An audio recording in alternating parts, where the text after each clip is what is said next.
तो solid it has definite shape, जो solid जो मैटर सॉलिड स्टेट में पाए जाते हैं उनका डेफिनिट शेप होता है और डेफिनिट वॉल्यूम। डेफिनिट शेप होगा और डेफिनिट वॉल्यूम होगा। पार्टिकल्स बहुत पास पास में होंगे, इतने पास होंगे कि वो मूव नहीं कर पा रहे होंगे। लिक्विड स्टेट की बात करें तो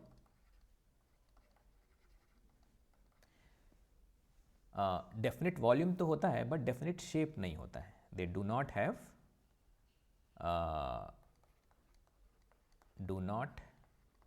have definite shape. Plus volume तो डेफिनिट होगा, डेफिनिट वॉल्यूम। ठीक है, तो शेप डेफिनिट नहीं, इसका क्या मतलब? इसका मतलब ये है कि आप जिस भी कंटेनर में लिक्विड को रखोगे, लिक्विड वो उस कंटेनर का शेप ले लेता है। फिर बात करते हैं गैस स्टेट की। तो इसका ना तो शेप डेफिनिट होगा, शेप भी डेफिनिट नहीं होगा, और इसका वॉल्यूम भी डेफिनिट नहीं होगा। इसका वॉल्यूम जो है वो भी डेफिनिट नहीं होगा। सो इनडेफिनिट शेप, इनडेफिनिट वॉल्यूम। तो जिस भी कंटेनर में गैस को रखा जाता है, गैस उस कंटेनर का वॉल्यूम ले लेता है। जितना वॉल्यूम का वो कंटेनर होगा, गैस पूरे कंटेनर में फैल जाएगा, तो गैस का वॉल्यूम वो हो जाएगा। और जिस भी शेप में वो कंटेनर होगा, गैस का शेप वही हो जाएगा। तो जब तक गैस को हम किसी कंटेनर में नहीं रखेंगे तब तक ये कोई शेप नहीं लेगा।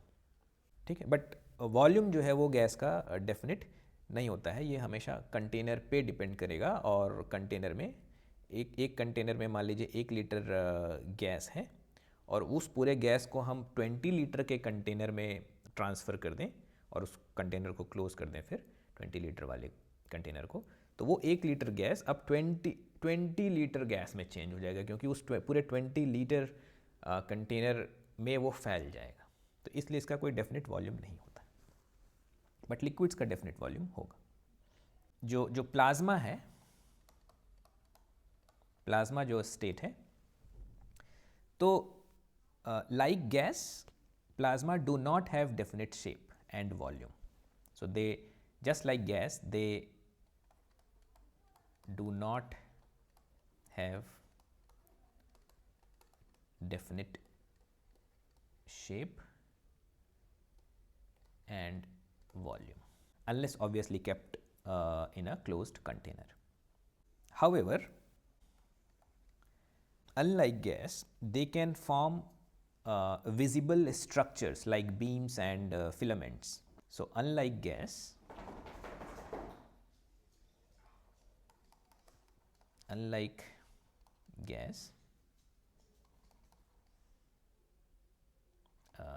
they can form, प्लाज्मा है ना, they can form visible structure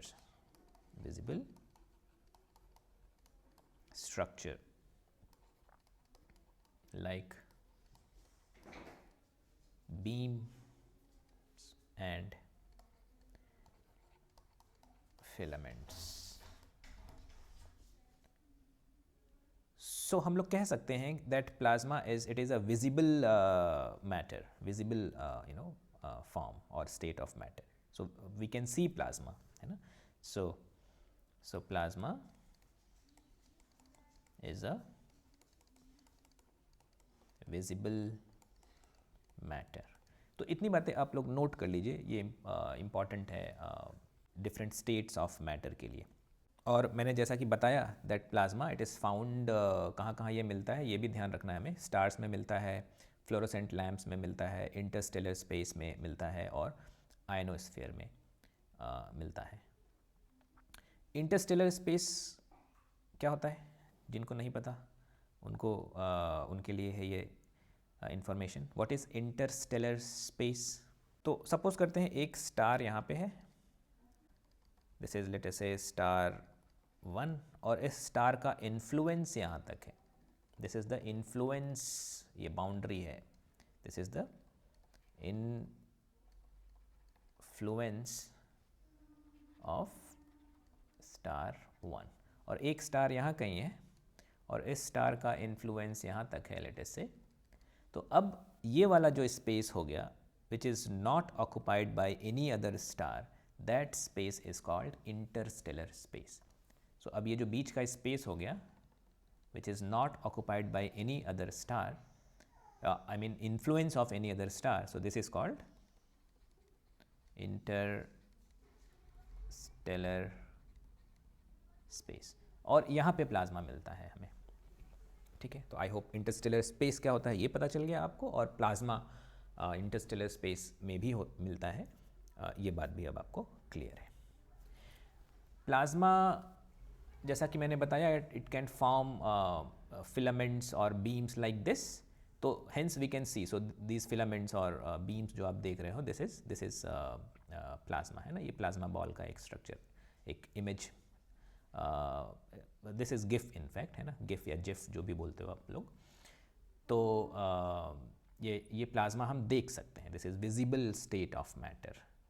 एक और इम्पॉर्टेंट बात है जो मैं बताना भूल गया, स्टेट्स ऑफ मैटर की जब हम लोग बात कर रहे हैं तो यहीं पे, अब यहाँ पे स्पेस नहीं है हमारे पास, तो आप अपने नोट्स में कहीं पे आप नोट कर लीजिएगा। ये जो इंटर कन्वर्जन हमने देखा था ना, सॉलिड जो है वो लिक्विड में चेंज हो जाता है, फिर लिक्विड गैस में चेंज हो जाता है बाय ऑन इंक्रीजिंग टेम्परेचर या हीट या एनर्जी को जब हम इंक्रीज़ कर रहे होते हैं, तो ये स्टेट में इस तरीके से कन्वर्ट हो रहा होता है। कुछ मैटर ऐसे भी हैं, कुछ एग्जाम्पल्स सॉलिड के ऐसे भी हैं जो कि लिक्विड स्टेट में कन्वर्ट नहीं होते जब हम उसका टेम्परेचर बढ़ाते हैं। तो कभी कभी क्या होता है, कुछ सॉलिड्स ऐसे हैं वो डायरेक्टली गैस में चेंज हो जाते हैं, है ना। जब सॉलिड को हीट करेंगे तो वो क्या हो जाएंगे डायरेक्टली, जब यहाँ पे हम टेम्परेचर बढ़ाते हैं तो वो डायरेक्टली किस में चेंज हो जाते हैं, गैस में। और इस प्रोसेस को बोला जाता है सब्लिमेशन, इस प्रोसेस को बोलते हैं सब्लिमेशन। और जब इस वाले गैस को हम लोग कूल डाउन करते हैं, टेम्परेचर कम करते हैं या इसकी एनर्जी कम करते हैं, तो वो चेंज हो जाता है वापस से, बिना लिक्विड स्टेट में गए हुए डायरेक्टली ये सॉलिड में चेंज हो जाता है। और इस प्रोसेस को हम लोग बोलते हैं डिपोजिशन, ठीक है। एक एग्जाम्पल इसमें आप लोग ध्यान में रखिएगा which is called dry ice, इसका एक एग्जाम्पल है ना, ये ध्यान में रखिएगा। Dry ice is basically solidified, है ना, solid carbon dioxide. Carbon dioxide gas होता है, बट अगर सॉलिड कार्बन डाइऑक्साइड ले लिया जाए, उस गैस का टेम्परेचर को बहुत कम करते चले जाएं, तो वो सॉलिड CO2 में चेंज हो जाता है। ये दिखने में आइस जैसा होगा क्योंकि सॉलिड होता है, बट जब इसको रूम टेम्परेचर पे रखते हैं तो ये धीमे धीमे आइस मेल्ट होता है तो पानी में कन्वर्ट होता है, वाटर लिक्विड वाटर में कन्वर्ट होता है, बट ये वाला जब मेल्ट होगा तो डायरेक्टली ये गैस में कन्वर्ट हो जाएगा। तो इस प्रोसेस को, अगर सॉलिड डायरेक्टली गैस में चेंज हो जा रहा है बिना लिक्विड स्टेट में गए हुए, तो that process is called sublimation. और अगर गैस डायरेक्टली सॉलिड में चेंज हो जा रहा है बिना लिक्विड स्टेट में गए हुए, तो that process is called deposition. जो सॉलिड्स सब्लिमेशन प्रोसेस शो करते हैं उनके जो गैसियस फॉर्म होंगे या गैसियस स्टेट होंगे, वो डिपोजिशन प्रोसेस वो एग्जिबिट करेंगे, ठीक है, शो करेंगे, है ना। तो ये एक ही सब्सटेंस होगा, जैसे कार्बन डाइऑक्साइड है तो सॉलिड फॉर्म उसका डायरेक्टली गैस में चेंज हो जाएगा और उसका gaseous form directly solid state में चेंज हो जाएगा। ऐसे और भी जैसे ड्राई आइस के जैसे ही और भी सॉलिड्स हैं, जैसे अमोनियम क्लोराइड। तो बट हमें उतना ज़्यादा नहीं जानना है, इतना इन्फॉर्मेशन इनफ है मैटर के लिए अभी के लिए, आई मीन UPSC के लिए। This is more than enough in fact. Alright, तो नेक्स्ट वीडियो में हम लोग बात करेंगे अब एटम्स और मॉलिक्यूल्स की, which is another very fundamental concept of chemistry. So next we will be talking about atoms and molecules.